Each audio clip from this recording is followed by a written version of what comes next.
The night Sera Jung spoke Korean in front of the city's most feared man, she wasn't trying to be brave. She was just tired of being invisible. She had cleaned too many tables, smiled at too many people who never looked her in the eye. She had spent the last 3 years shrinking into silence, carrying guilt she couldn't name and trauma she couldn't explain. But the man in the corner booth? He was different. Everyone else at Whisk, the upscale restaurant where secrets were served in crystal glasses, fell quiet the moment he entered. No one dared to ask his name. No one dared to ask why he only spoke Korean in a city that didn't. Until he spoke again. A single sentence, clipped and cold, sharp like glass. 물 가져와. Meaning bring water. The host froze. The other waitstaff glanced around in panic.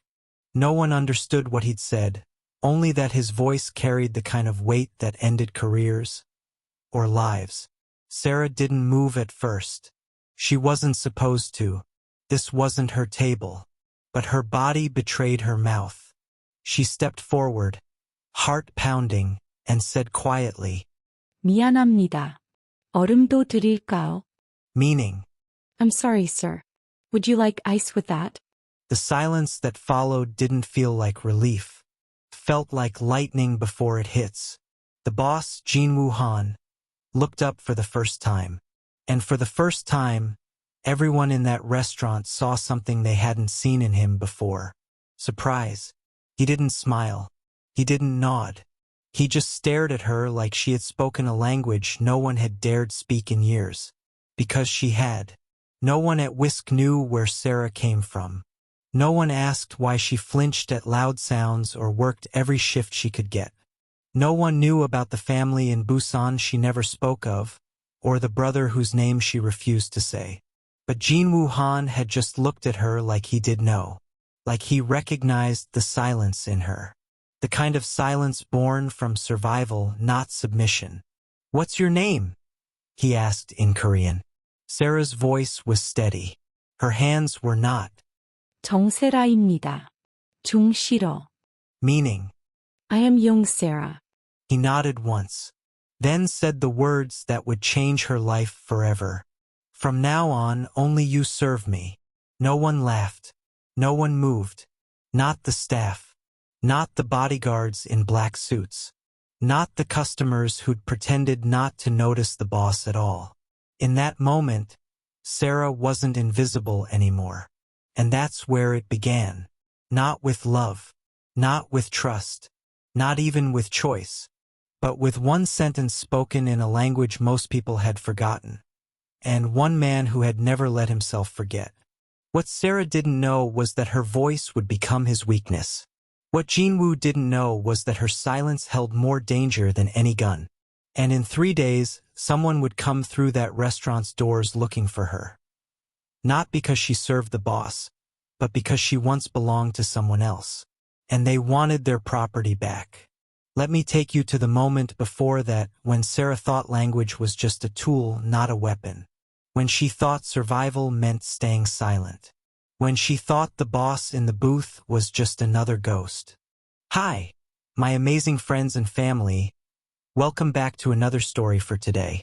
If you are ready to enjoy this heartwarming story, smash the subscribe button and comment where you're watching from. I love seeing all your names and places. Also, don't forget to check out more of our interesting videos on the channel. And guess what? Tomorrow, I have got an even more exciting story to share with you that I know you'll love. Now back to the story. From now on, only you serve me. The words hung in the air like a blade, sharp enough to slice the hush clean in two. Nobody moved. Not the diners pretending not to listen. Not the waitstaff frozen mid-step. Not the host still gripping the reservation book like a lifeline. Every heartbeat in Whisk skipped, then stumbled, then tried to find its rhythm again. Sera stood there with her order pad still clutched in her hand, her pulse thudding so loudly she swore someone could hear it.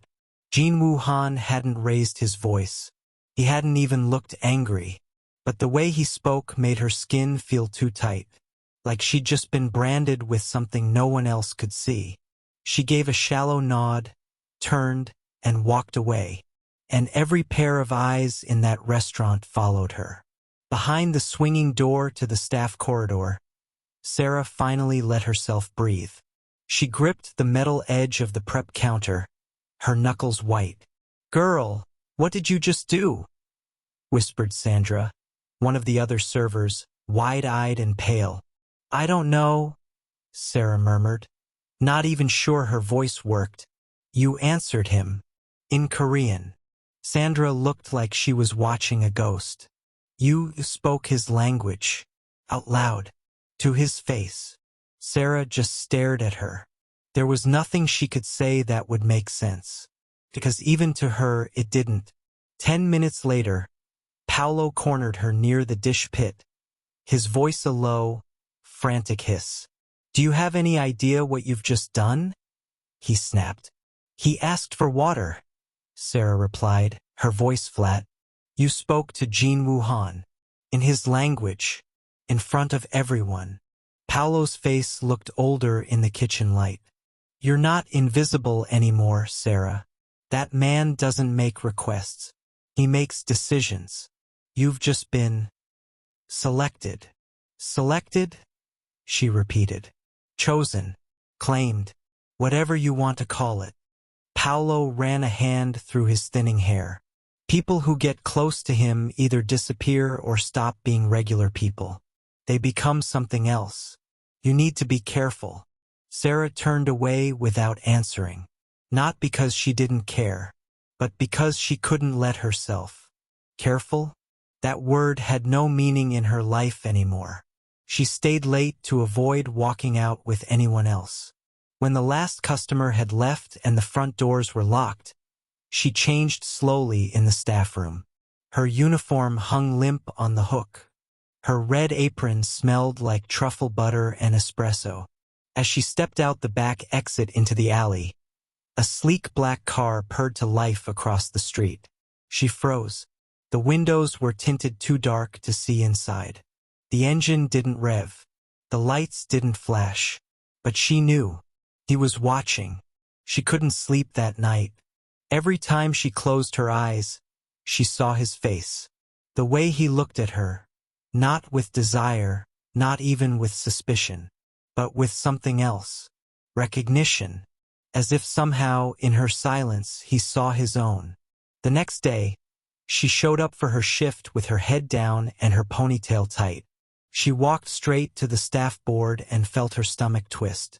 There, in bold black marker, was a note. "Sera, Section 8, Table 24. Permanent. No smiley face. No initials. Just a simple, chilling fact. Table 24. The corner booth. His booth." Her co-workers looked at her like she was radioactive. "Guess you're his girl now," one of the busboys muttered under his breath. She didn't reply. Dinner service crawled. Every second stretched like melted wax. At 7:58 p.m., the door opened. Like clockwork, Jinwoo Han entered. His steps were quiet. His presence wasn't. He wore a fitted white shirt, unbuttoned just enough to flash gold beneath his collarbone. Tattoos crept up his neck like inked whispers. On his hands, rings gleamed. His expression was unreadable. Cold. Perfect. Sculpted from stone. The same 4 men followed him, each one taller than the last. Black suits. Black eyes. Black souls, probably.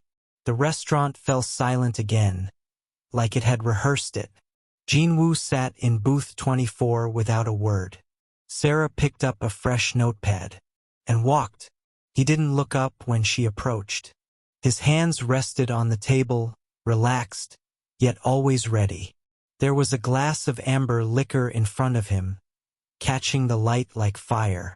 "Good evening," she said, her voice calm, though her heartbeat was anything but, still in Korean. He tilted his head slightly, like her voice was a song he hadn't heard in a long time. Then he looked up, and their eyes met. That moment lasted longer than it should have. long enough for her to wonder why she wasn't afraid, long enough for him to see that she wasn't here to beg, or flatter, or flirt. She was just here. "I ordered the same," he said softly. "Would you like ice with it?" she asked. This time he smiled. Just a little. The kind of smile you'd miss if you blinked. "I'll take it the way you would drink it." Sera blinked. "Excuse me? You speak my language, so I trust your taste." She nodded slowly and left to fetch his drink. Behind the bar, Sandra gawked at her like she just danced with death and asked for a second round. When Sera returned with the glass, Jinwoo gestured to the seat across from him. "Sit," he said. She froze. "Sir, I'm working. I'm not asking." Her hands tightened around the tray. Sera sat. Felt like crossing a line, like stepping into a story she wasn't supposed to be part of. But she sat. His eyes didn't leave hers. "Why do you speak Korean?" he asked. "My family's from Busan," she replied. He nodded slowly, like that explained everything. But it didn't. Not even close. "Most people here try to forget where they came from," he said. "But you didn't. Why?" Sera didn't answer right away. Because forgetting hadn't worked. Because her memories still screamed at night. Because her brother's voice still lived in her head. "Because I made a promise," she said quietly. Jinwoo studied her like a riddle. "To who?" She looked away. "That doesn't matter." He didn't press. He just lifted the glass and took a sip. The ice clinked softly. "This is good," he murmured. "You have good taste." They sat in silence for a moment. But this silence didn't sting. Felt like rest. Until he said, "Do you know who I am?" Sera looked him straight in the eye. "Yes." "Are you afraid of me?" "No." He set his glass down gently. "Liar," he said. And for the first time, Sera smiled. Just a little. Later that night, when her shift ended, she found a black envelope tucked inside her locker. No name, no seal. Inside was a single note, handwritten in Korean. "Come back tomorrow. Same table. Sit again. You have my attention. Don't waste it." Sera stared at the note for a long time. She didn't know what was happening. She didn't know if she was safe. But she knew one thing. She was done being invisible. Sera stood in her apartment holding the note. Her name wasn't written on it. No signature. No address. Just 5 words written in soft, steady Korean. "Come back tomorrow. Same table. Sit again. You have my attention. Don't waste it." She didn't sleep that night. The paper stayed on her nightstand like a second heartbeat. Every time she rolled over, her eyes opened and found it waiting, like it wanted to whisper in the dark. And something in her chest whispered back. The next evening, Jinwoo Han arrived at 7:59. Not 7:58. Not 8 o'clock. Always exact. Always calculated. He sat down in booth 24 without glancing around. His presence spread through whisk like heat from a hidden fire. No one dared approach. No one breathed too loud. The other guests kept their eyes on their menus, but their ears were tilted his way. Sera stepped out of the back, her notepad in hand. She wore her hair down this time, not because she was trying to impress him, but because she didn't want to look like a shadow anymore. As she crossed the floor, she felt the air thicken around her. Every step toward his booth pulled her deeper into something she couldn't name. Something that hummed just below the surface of her skin. It wasn't fear. Not exactly. It was attention. She stopped beside his table. He looked up, eyes already waiting for hers. "Good evening," she said in Korean. "Sit," he replied. She did. This was becoming normal now. But it didn't feel normal. It felt like a trap disguised as comfort. Or maybe comfort disguised as a trap. He studied her for a long second, then said, "You changed your hair."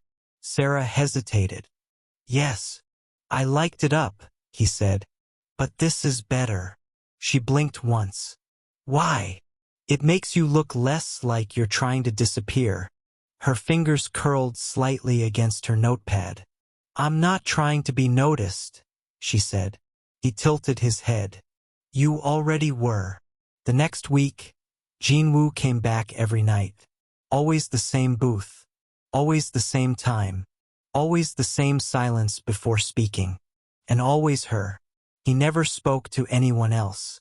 Never let another waiter near him. Not even to refill water.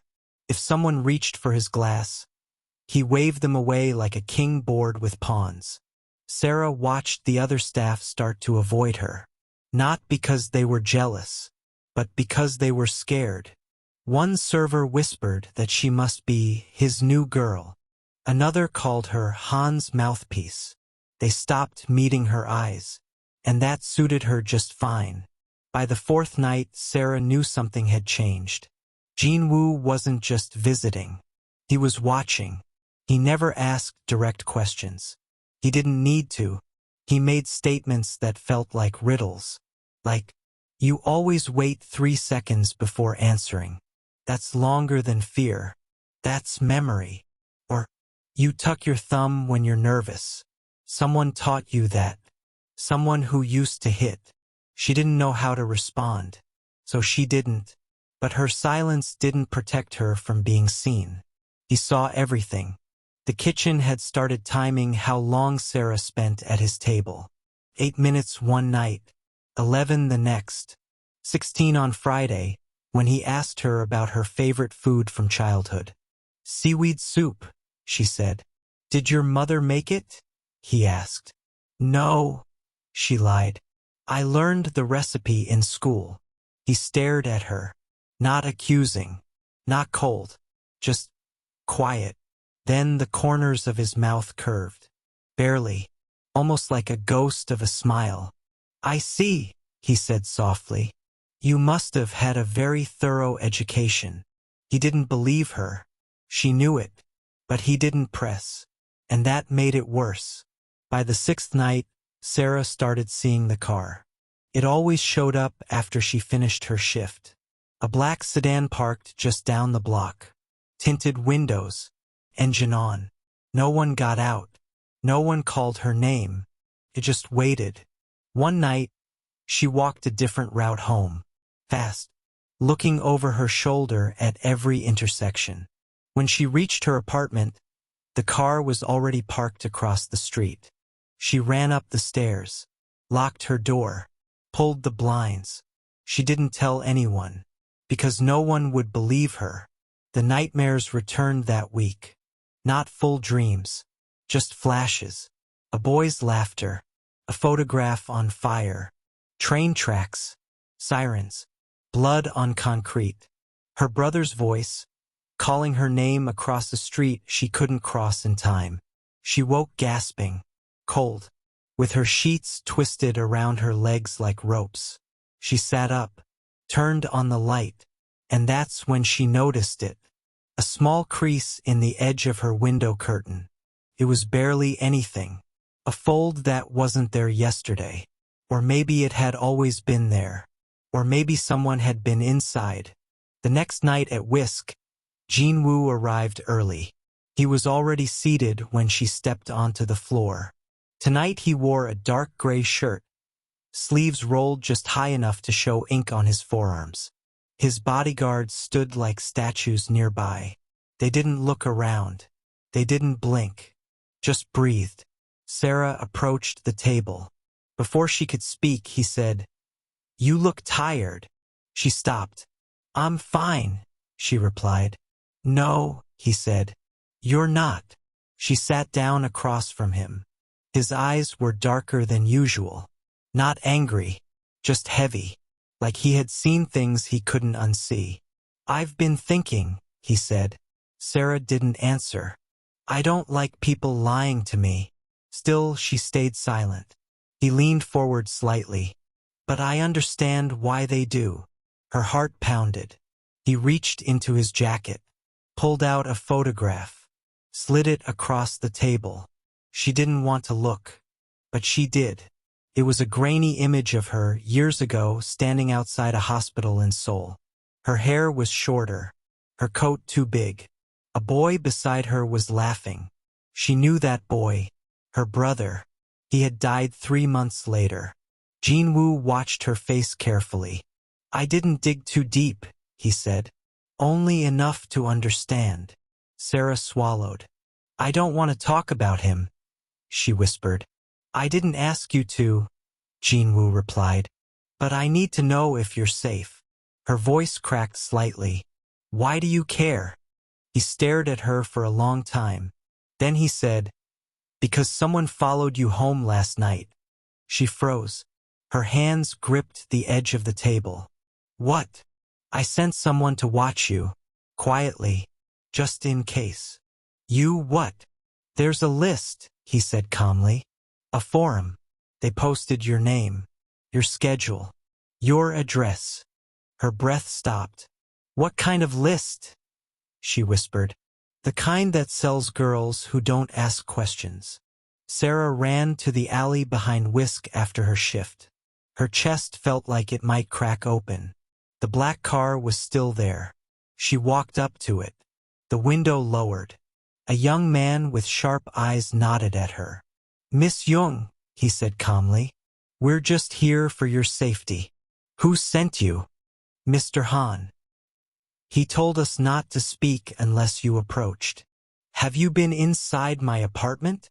The man didn't flinch. "No." She believed him, and she hated that she did. That night, she sat on her floor in the dark, knees pulled to her chest. The photograph of her and her brother sat in her lap. She didn't cry. She just rocked slightly, the way she used to when the sirens got too loud. Then she saw it. An envelope under her front door. Her breath caught. She crawled to it slowly, picked it up with both hands like it might explode. Inside was a single note. Handwritten. No envelope. No name. One line. "You shouldn't lie to me." Underneath, "JH." The paper trembled in her hands. She read the words again and again, as if they might change if she stared long enough. "You shouldn't lie to me." Underneath, 2 simple letters. JH. Jinwoo Han. Her heartbeat was a pounding drum inside her ribs. She looked toward the door like she expected someone to be standing there. But the hallway outside her apartment was silent. Still. Empty. Sera pressed the note against her chest and closed her eyes. 1,000 thoughts rushed through her mind. How did he know? When did he write this? Was he here, outside her door? Her apartment suddenly felt too small, too dark, too loud with the sound of her own pulse. The next morning, she called in sick. Her voice barely came out over the phone. She spent most of the day sitting by the window watching the street below. Every few hours, that same black car appeared. Sometimes it parked for 20 minutes. Sometimes for 2 hours. She couldn't see who was inside, but she didn't need to. Jinwoo's reach was long. He had eyes everywhere. When the sun finally dipped behind the buildings, she made a decision she knew she might regret. She was going to Whisk. Not to serve him, to face him. The restaurant was quieter than usual when she arrived. The air was thick with perfume and money. The lights burned low and golden, turning the walls into mirrors of fire. And in the corner booth, as if he had been waiting all day, sat Jinwoo Han. His jacket was off. His sleeves were rolled just above the elbow. He wasn't drinking tonight, just sitting there, staring at the untouched glass of water on the table. When he saw her, he didn't look surprised. He looked prepared. Sera's hands trembled as she walked toward him. Every step felt heavier than the last. The music in the background faded, replaced by the soft whisper of her heartbeat. She stopped in front of him. Her voice came out low but steady. "You came here early. You didn't come at all yesterday." he replied, still in Korean. I thought something happened. Something did. He nodded once, slowly. The note. Sera's jaw tightened. You went into my building. I had someone deliver it. Without asking me. You wouldn't have answered. Her voice shook. You had no right to do that. He leaned back slightly, his eyes never leaving hers. You're angry. I'm furious, she snapped. You think you can just watch me? Search my past? Leave things under my door like I belong to you. The nearby tables had fallen silent. Even the sound of the kitchen faded into the distance. For the first time, Jinwoo looked human. The edge in his face softened, but only slightly. Sit down, he said quietly. No, I said sit. The way he said it wasn't a threat. It was a plea disguised as control. After a long pause, Sera sat. Her arms crossed over her chest. Jinwoo looked at her for a long time before speaking again. I did investigate you, he said. I know about your brother. I know you moved here after the accident. I know you've been working 3 jobs for 2 years. And I know you haven't called your mother in almost 6 months. Her stomach twisted. Stop. I can't. Why? Because someone else already did the same. Sera blinked. What? Jinwoo's voice lowered. A rival syndicate. The Gua family. They saw you leaving Whisk with me that night. They think you're connected to me now. That's insane. Maybe. But in my world, insane gets people killed. She stared at him, her anger warring with disbelief. So you thought spying on me would make me safer? I thought knowing would. Her hands clenched into fists. You think you can protect me by scaring me? His eyes flashed, sharp and dark. If fear keeps you alive, yes. Sera pushed her chair back. You don't get to decide that for me. Someone has to. Why you? He didn't answer right away. He just looked at her like she was something fragile he didn't know how to hold. Then he spoke softly. Because I've already lost someone I should have protected. Her chest went still. His voice was quieter now. You remind me of her. Sera's anger wavered. Who? He hesitated. Then, for the first time since they'd met, he switched languages. The Korean melted away, replaced by rough, hesitant English. My sister, he said slowly. She died because I was too proud. Too late. I won't do that again. The accent softened the words, made them sound broken in the most human way. Something inside Sera cracked a little, but she didn't want to show it. She looked away, blinking fast. That doesn't give you the right to follow me. I'm not following you, he said. I'm making sure you're not followed.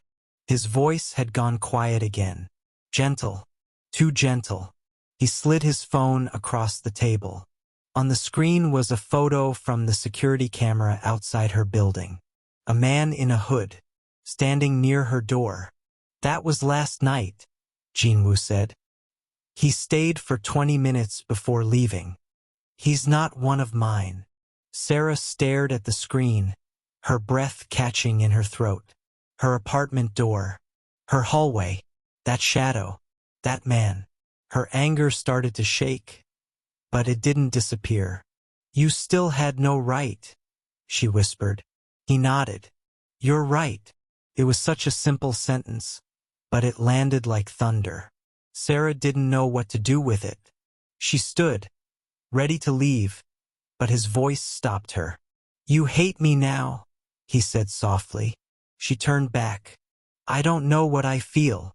You will. She frowned. What's that supposed to mean? He looked at her like she wouldn't understand even if he explained. Protection always feels like control at first, he said. Then one day you'll see the difference. It rained that night. Sera didn't go straight home. She walked for hours through the city, the rain sliding down her hair, soaking her sleeves. Her thoughts chased each other in circles. He knew everything. Her brother, her past, her life, and yet he'd said her name like it mattered. She didn't want to admit it, but something in his voice still echoed in her chest. My sister. I won't do that again. She hated how human it sounded. When she finally reached her apartment, the building looked normal. Quiet. Empty. Until she saw him. A man stood at the corner of the street, near the entrance. Not the one from the photo. Someone else. Taller. Cleaner. Standing straight, hands behind his back, like a statue in a suit. The moment their eyes met, he bowed slightly. Sera froze. Who are you? The man's voice was calm. Assigned to you, Miss Jung. For your safety. By who? He didn't answer. But she didn't need him to. The car idling nearby told her everything.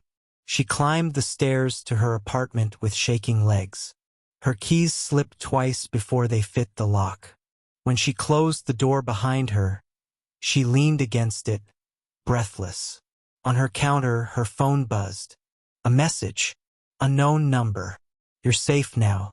Don't open the door for anyone unless they speak my language. Her hand tightened around the phone. She didn't reply. Outside, the rain kept falling, soft and endless.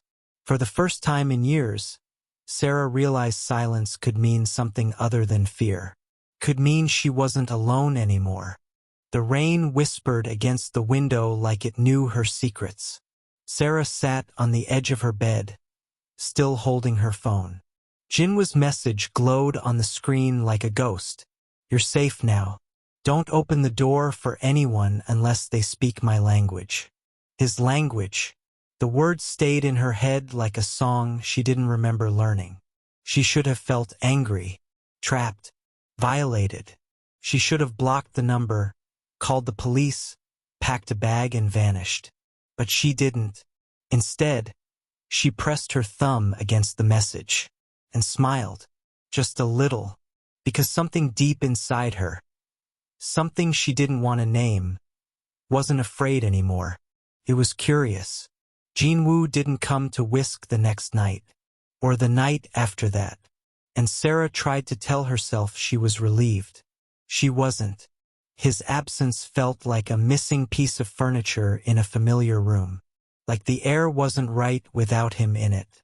The third night, she stayed after her shift and sat alone at booth 24. She ran her fingers over the smooth white tablecloth and stared at the empty glass across from her.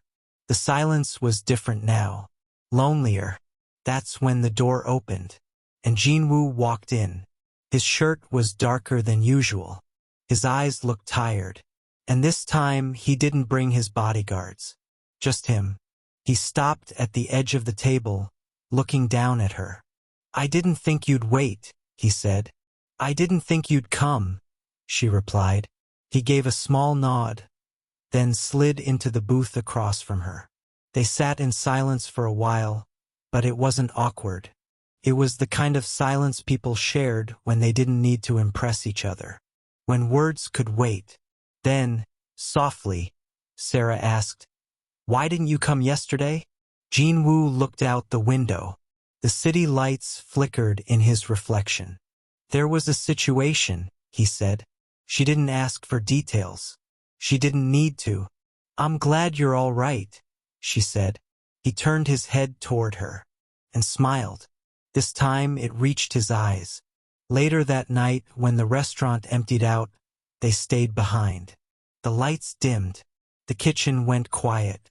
And the only sound left was the soft clink of silverware and the low music humming through the speakers.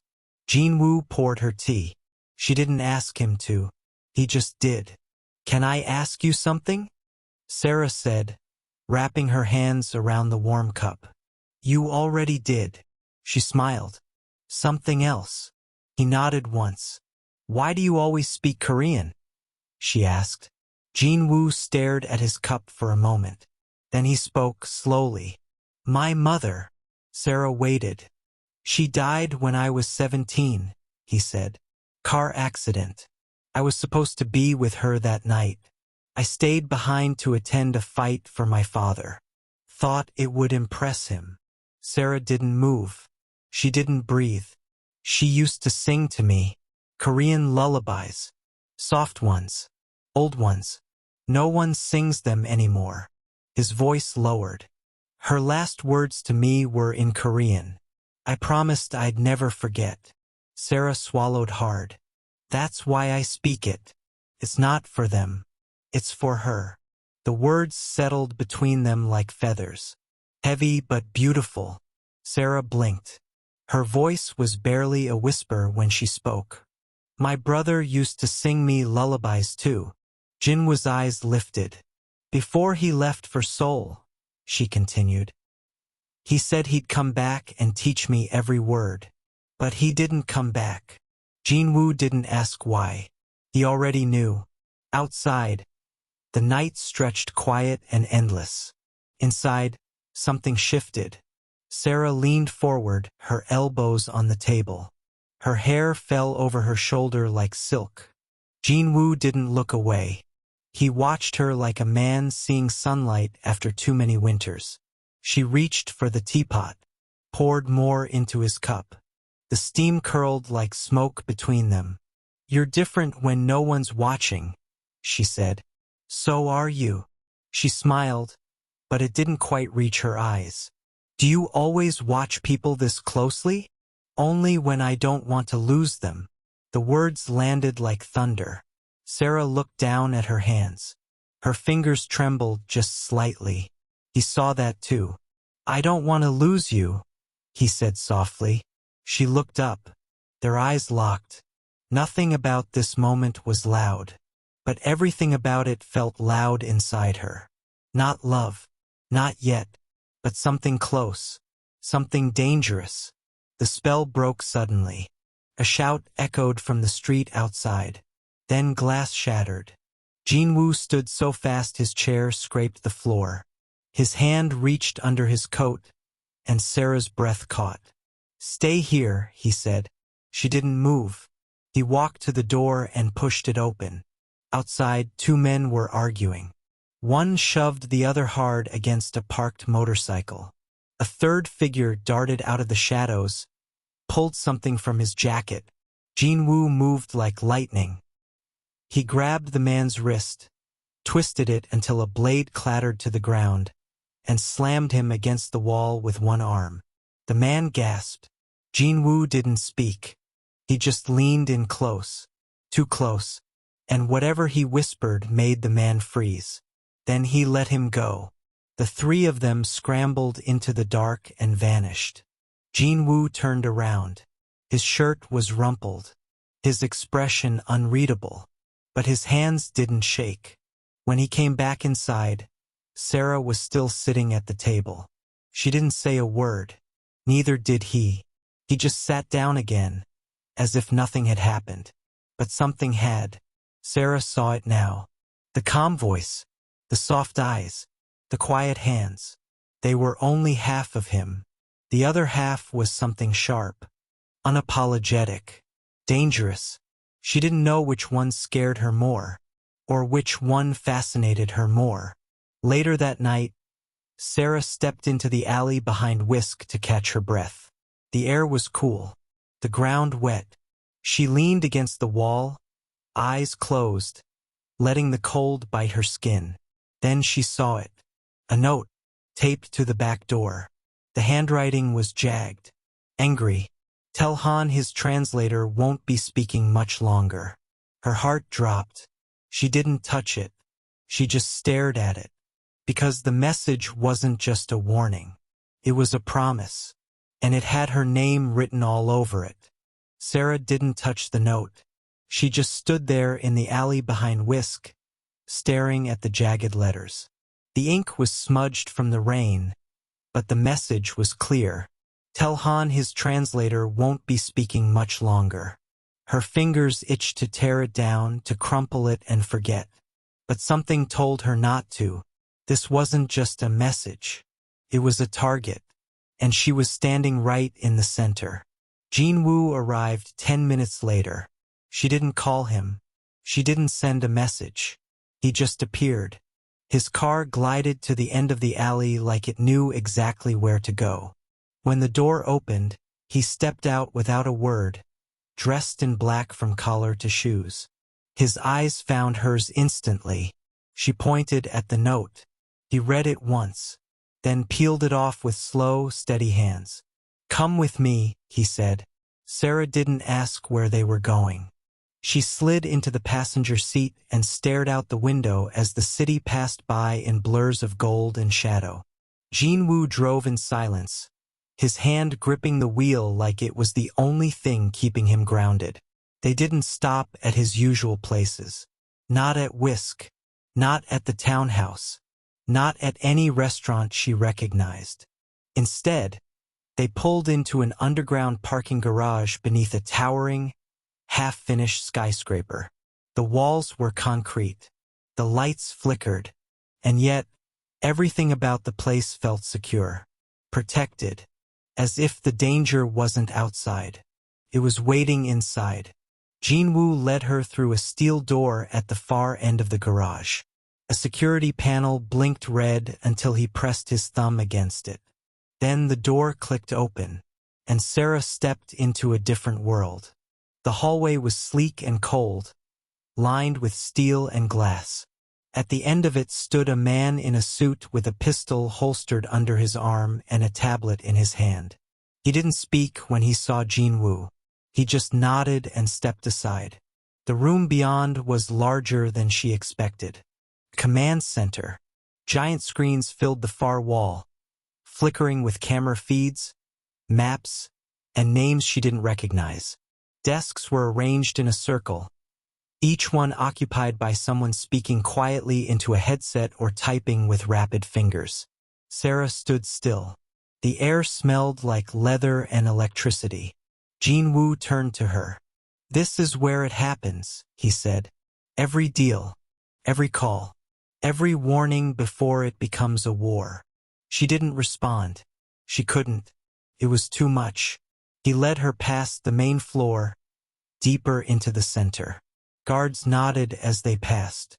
None of them spoke, but their eyes followed her like she was made of glass that might shatter. They entered a smaller room.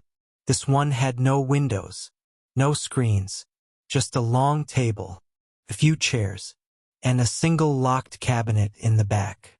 Jinwoo pulled out a key from around his neck and unlocked it. Inside were rows of folders, thick ones, numbered, color-coded, sealed with tabs and stickers in Korean and English. He pulled one from the middle. "Your name," he said softly, "wasn't supposed to mean anything." Sera's breath caught. He opened the file and laid it on the table. Inside were surveillance photos, notes, dates, and a printed report. At the top, Han Syndicate, Internal Cleanse Report Number 107. At the bottom, subject, Lee Miho. Status, collateral damage. Her knees nearly gave out. That name, that was her brother. Her hands shook as she reached for the file. She flipped through the pages like she might find a mistake, like it might be someone else. But there he was, smiling in the photo, his student ID, the last known address in Seoul. Her chest heaved. "You knew," she whispered. "You knew who he was." Jinwoo's voice came out hoarse. "Not until I met you. You expect me to believe that?" He looked at her, raw, unflinching. "I never knew he was yours. I never looked past the file. Back then, my father handled those things. He signed off on the purge. I buried the paperwork. I never opened it again until your name showed up in a background check." Sera's hand flew. The slap echoed through the room like a gunshot. Jinwoo didn't move. He just closed his eyes, let the sting bloom across his cheek.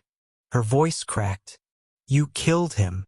"I didn't pull the trigger," he said quietly. "But you buried it." He nodded once. "I did." Tears blurred her vision. "He was all I had." "I know. Do you?" Her voice broke. Do you even understand what you took from me? He opened his mouth, then closed it.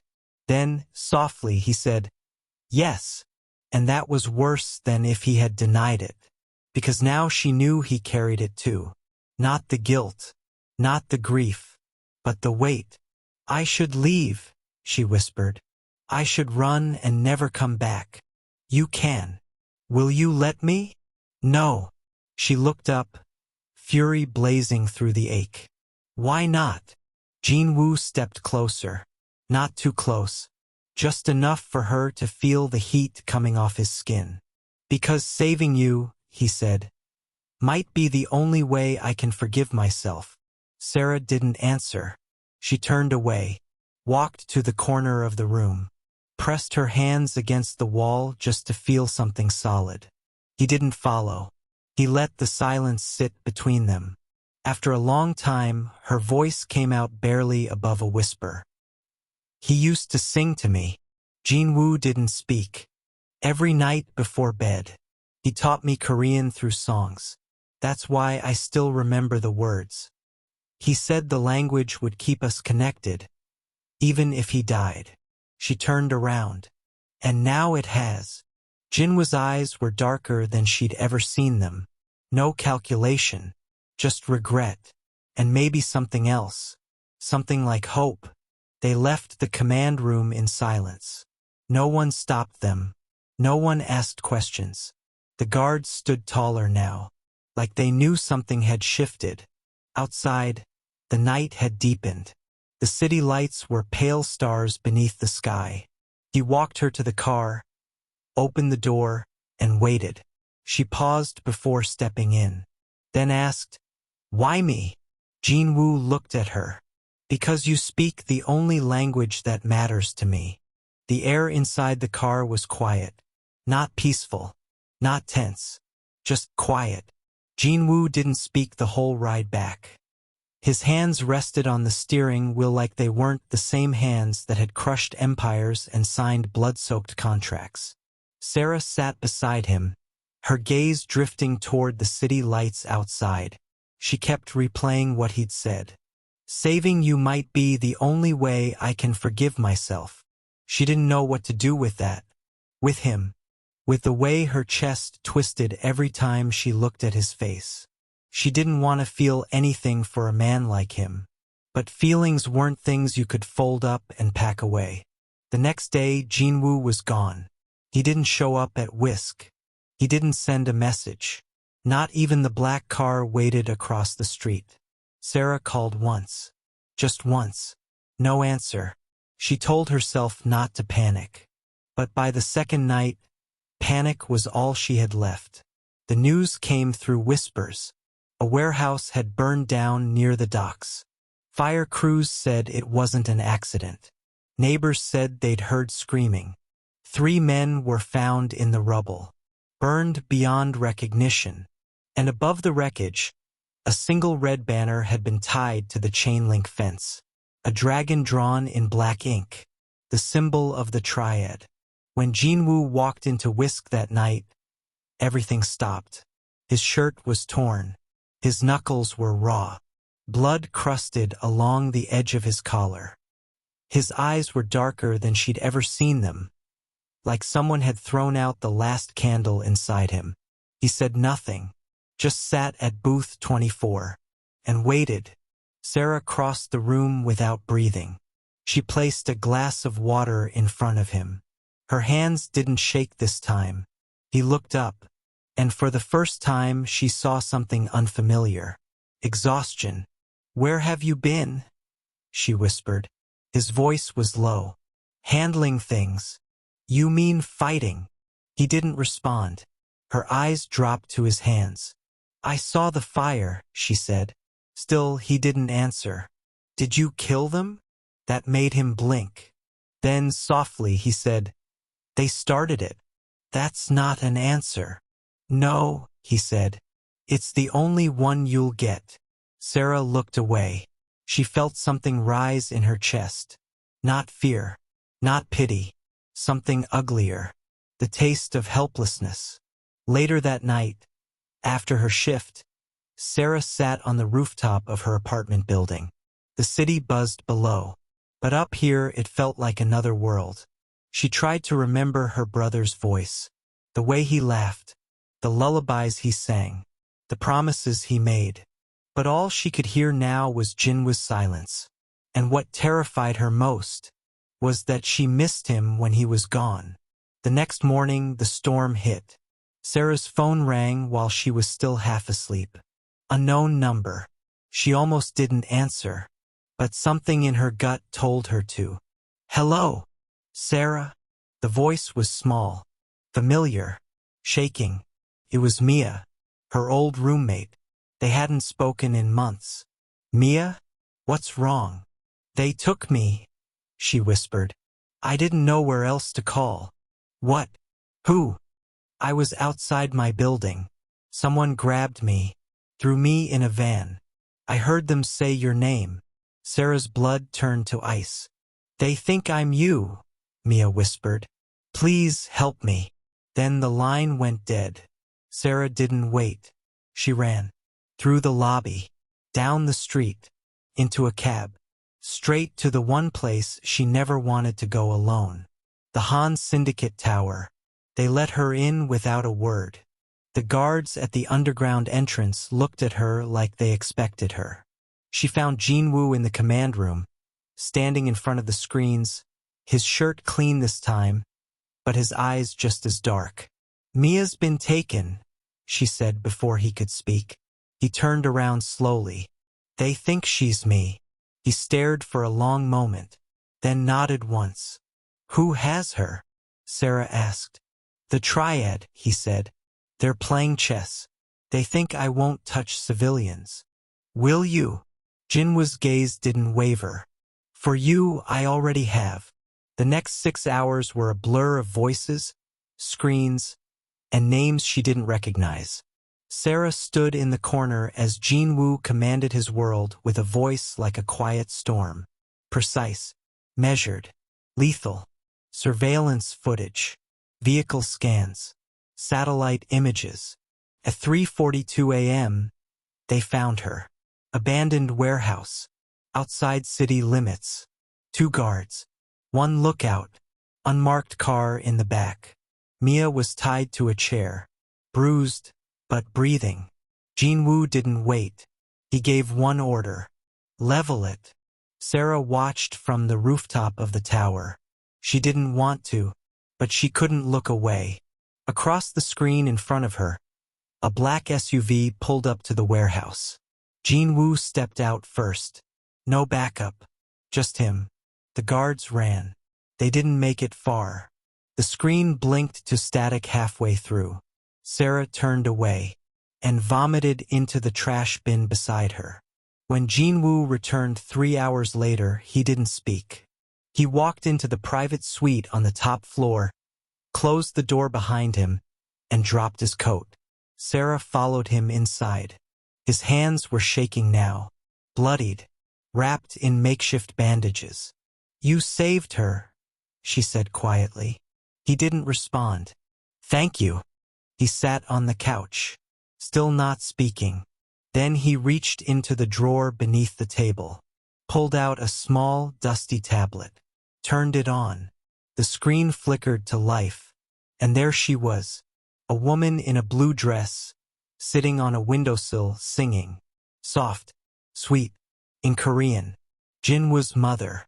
The video was old, grainy, but the sound was perfect. Sera stepped closer. Jinwoo didn't look at her. His eyes were locked on the screen. She sat beside him, close enough to hear him breathe. Then, in the faintest voice she'd ever heard him use, he whispered, I killed 1 life by mistake. He closed his eyes. I won't lose another. The video played again. Soft music floated from the tablet, barely louder than a whisper. A woman's voice, warm and fragile, filled the penthouse like a ghost. Sera sat beside Jinwoo in silence. She didn't touch him. She didn't ask questions. She just listened. The woman on the screen swayed as she sang. her voice stretching through time like silk in the wind. It was a lullaby, not one Sera knew, not one you'd find in any book, but her heart recognized it. The kind of song sung with love, not lyrics, meant to hush storms, meant to hold someone until their nightmares stopped breathing. Jinwoo stared at the screen with glassy eyes. His body didn't move, but his soul was somewhere else. Somewhere years ago, with her, his mother. Sera felt the air tighten around them, and without thinking, she began to hum. Softly, tentatively. Jinwoo turned his head toward her, startled. But she kept going, matching the melody as best she could. Her voice cracked once, then found its rhythm. She didn't need to know the words. The music had its own language. The same way pain did. The same way longing did. Jinwoo's shoulders dropped. Just a little. Enough for her to see how heavy they had been. When the video ended, neither of them spoke. The silence that followed wasn't awkward. It was sacred. "I haven't slept in 4 days," Jinwoo said quietly. His voice was rough but not cold. "I close my eyes, and I see the fire, the faces, the people I couldn't save, the ones I didn't even try to." Sera looked at him. His hair was tousled, his shirt still faintly stained. There were bruises along his knuckles. But the most broken part of him wasn't on his body. It was in his voice. "You can't fix everything," she said gently. "Not with violence." He let out a breath that sounded almost like a laugh. "You think I'm trying to fix things?" She nodded. "That's not what this world is made of, Sera." "Then maybe you need a different world." Jinwoo didn't reply. Not right away. He just stared at her like she was saying something impossible. Or beautiful. Maybe both. "You make me forget how sharp this life is," he said. Sera leaned forward. "Good. Let it dull. Just for tonight." Jinwoo looked at her. And for the first time, he didn't look like a boss. He looked like a man. Tired. Flawed. Haunted. But real. "I don't know how to be soft anymore," he whispered. She reached out and touched his hand. "You don't have to be soft," she said. "You just have to stop bleeding on everyone who didn't cut you." His eyes closed. Just for a moment. Like her words pressed against something inside him he didn't know was still alive. "I'm falling for you," he said suddenly. Sera froze. He didn't say it like a confession. He said it like a warning. "You shouldn't," she whispered. "I know. You told me love in your world is dangerous." "It is." "Then why are you telling me this?" "Because I don't want to lie to you." The words settled between them like the silence after thunder. Sera stood, took one step closer, then another, until they were inches apart. "I'm scared," she said. "So am I." His hand brushed her cheek. Gentle, careful, barely there. But her skin sparked under his touch. "I don't know how to do this," he whispered. "Neither do I." And then she kissed him. Slow, hesitant, like a question waiting for its answer. He kissed her back, like he already knew it. The kiss didn't taste like passion. Tasted like relief, like finding air after nearly drowning. His hand curled around the back of her neck. Hers settled against his chest. His heart was racing, just like hers. For one moment, there was no empire, no enemies, no ghosts, only warmth, only skin, only now. The ringing shattered it. Jinwoo pulled back. The sound came from his phone, buzzing against the table. He glanced at the screen. His jaw clenched. He didn't want to answer, but he had to. He picked it up, put it on speaker. Sera stepped back. A voice came through. Smooth, mocking, familiar. "You can keep the girl, Han," the man said in accented English. "But you'll have to bury what's left of your family first." Jinwoo didn't speak. The voice laughed. She's very pretty, by the way. Brave too. I see why you're so attached. Click. The line went dead. The room went still. Jinwoo stood there, holding the phone in his blood-stained fingers. Sera looked at him. He didn't say anything, but his eyes did. They were already planning the next move. And this time it wasn't about saving her. It was about burning everything else down. The silence after the call wasn't empty. It was loaded. Jinwoo stood frozen, the phone still warm in his hand. Sera watched him closely, his jaw clenched tight, his chest barely moved. His eyes were calm, too calm, like a lake seconds before it cracked under lightning. Then he spoke. Get dressed. Sera blinked. What? He was already moving. They'll come here first. Her blood ran cold. The triad. Jinwoo nodded. He crossed the room in 3 strides, opened a drawer and pulled out a black case. Inside, a gun rested against velvet. Sera's voice cracked. Jinwoo. But he was already dialing. Security code red. Lockdown. Clear the penthouse. Route all elevators to sublevel 1. She stepped toward him. Tell me what to do. He paused, looked at her, and for the first time she didn't see the boss. She saw the man who kissed her like she mattered, the man who played lullabies to remember how to breathe. He walked over and pressed a small black keycard into her hand. If anything happens, go to the north hallway. Behind the painting, there's a panic room. Get in. Lock the door. She shook her head. I'm not leaving you. He didn't argue, didn't say thank you. He just touched her face once, then turned away. 15 minutes later, the alarms began.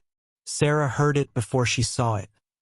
The sharp scream of a security breach, followed by rapid footsteps, then gunfire. The building shook.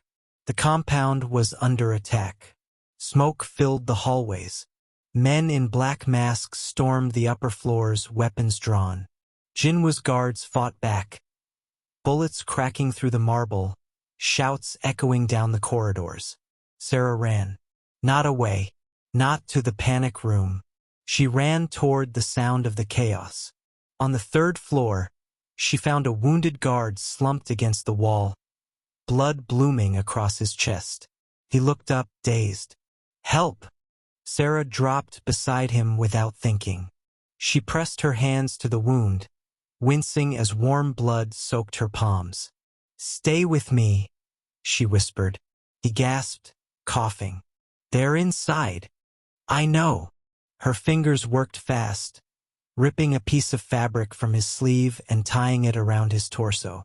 She'd done this before, years ago, a memory buried deep in soul, when her brother had fallen from a motorbike, and she had pressed her hands to his scraped leg until help came. I need you to breathe, okay? She said. The guard nodded weakly. Behind them, another gunshot rang out. She didn't flinch. Not this time. Somewhere deeper in the compound, Jinwoo moved like a shadow through fire. He kicked down doors, took down 2 intruders with a single shot. His eyes scanned for one thing, not safety, not revenge, loyalty, and betrayal. He found both in the control room. His lieutenant, Sun, stood beside the security panel, holding a weapon. Their eyes met. I trusted you, Jinwoo said. Sun smiled. You made us ghosts, Han. You spoke in riddles and silences. Some of us wanted to be heard. Jinwoo raised his gun. So speak. A shot rang out, and silence fell again. Jinwoo didn't wait to see him fall. He turned and walked back into the smoke. The flames licked the edges of the west hallway now. Glass cracked from heat. The marble floor was scattered with debris, shell casings, and blood. Sera ran through it all, until she saw him. Jinwoo, staggering, bleeding. One arm pressed to his ribs, his shirt soaked through. But he was alive. Sera, She reached him before he collapsed. Held him up. "You're hurt." "Not bad enough." They moved together, half running, half stumbling down the hall. Guards ushered them through a hidden doorway, locking it behind them. The lights flickered, then steadied. They were safe. For now. In the silence of the panic room, Sera pulled his shirt away from the wound. A graze. Not deep, but ugly. He winced. "Don't make me laugh," she said. "You're not invincible." He smirked. "Never said I was." She cleaned the cut with a cloth, pressed gauze to it, taped it down. His hand caught hers halfway through. "I saw you," he said, "in the hallway, with the guard." Her eyes met his. "You saved him." "I tried." "You did." He pulled her closer. His voice dropped. "You weren't supposed to be in this world. I'm already in it." "Not like this." She touched his face, wiped the soot from his cheek with her thumb. "I'm not leaving you." His eyes closed. When he opened them again, they weren't cold anymore. They were wide open. Honest. "I was ready to let everything burn," he said. "But then you kissed me." Sera smiled softly. "You're still bleeding." "I've been bleeding since the day my mother died." She leaned in. "I know." He reached into his coat pocket, pulled out a ring. Silver. Smooth. Simple. No diamonds. No sparkles. Just a circle. Whole. He held it up. "This isn't for ownership," he said. "This isn't about control." Her heart thudded. "This is a promise," he continued. "I will protect you, fight for you, burn for you, but never chain you." Tears welled in her eyes. "I don't want safe," she said. "I want real." He slipped the ring onto her finger. It fit like it had always been there. The world outside still burned. But inside that small, hidden room something new took root. Not peace. Not yet. But love. The kind that didn't need pretty words. Just truth. And blood. And fire. It was raining the day Whisk reopened. Not a loud rain. Not a storm. Just a soft curtain of water, brushing the windows like fingertips. The kind of rain that made the city look clean again, like it had finally exhaled. The staff was nervous. The air smelled like fresh paint and polish. The floor had been redone in dark walnut. The wall sconces had been replaced with custom brass lights that shimmered like stars. The menu had changed too, trimmed down, sharpened, reimagined. But one thing stayed the same. Booth 24. Still in the back corner. Still draped in shadow and golden light. Still waiting. Sera arrived early. She wasn't wearing the red apron anymore. No black shirt. No notepad. She wore a fitted white blazer over a silk blouse. Her hair was pinned up with elegant ease. Around her neck, a thin silver chain rested against her collarbone. On her left hand, the ring caught the light like a quiet secret. The staff greeted her with a mix of awe and respect. No one asked questions. They had learned better. Whisk was no longer just a restaurant. It was a legend, and she was part of the reason why. Sera walked to the bar, checked the flower arrangements, adjusted a crooked glass on a shelf. She didn't need to. The staff had done everything right. But her fingers were restless. It was almost time. The door opened exactly at 7. Jinwoo walked in like he belonged there. No guards flanking him this time. No gun under his coat. He wore a gray suit, open at the collar, and moved with a kind of peace no one had ever seen on him before. His eyes scanned the room, and when they landed on her, he smiled. Not the cold, careful smile he used to wear. A real one. A quiet one. Just for her. He walked over slowly, as if every step was a confirmation. She met him halfway. "You're late," she teased. "You're early," he replied. They kissed like they had done it 100 times before. like the world hadn't once burned for them. The staff whispered behind menus and trays. Some of the regulars stared. Most looked away. But when Jinwoo took her hand and walked to booth 24, no one stopped him. No one could. He pulled the chair out for her. She sat. He followed. Then, just like that, they were back where it all began. But everything had changed. The waiter came by nervously. Jinwoo looked up at him, calm. Then, in perfect Korean, he said, 물 좀 주세요. 얼음도 같이. The room stilled. But no one panicked this time. The waiter bowed. Yes, sir. Water with ice. Right away. And just like that, the silence had a new meaning. Not fear, but respect. Their drinks came quickly. The waiter placed the glasses gently on the table and disappeared before they could thank him. Jinwoo reached across the table, his fingers brushing hers. Does it feel different? He asked. Sera nodded. It feels like we survived. We did. She smiled. But now what? Jinwoo looked around. This place, he said, used to be a hiding place. For who? For me. For everything I didn't want to feel. And now it's the only place I want to be seen. Her eyes softened. He reached into his pocket and pulled out a small card. It had the Whisk logo at the top. Below, 2 names, Sera Jung, Jinwoo Han, co-owners. She stared at it, then laughed softly. You always did like power. He leaned forward. No, I like you. She tucked the card into her purse. Then let's make this ours. All of it. They didn't toast with speeches. Just a quiet clink of glasses. A look, promise, to new beginnings. The rain outside turned to mist. The city glowed like it was holding its breath. Inside, the restaurant buzzed gently. Plates clinked. Laughter floated from corner tables.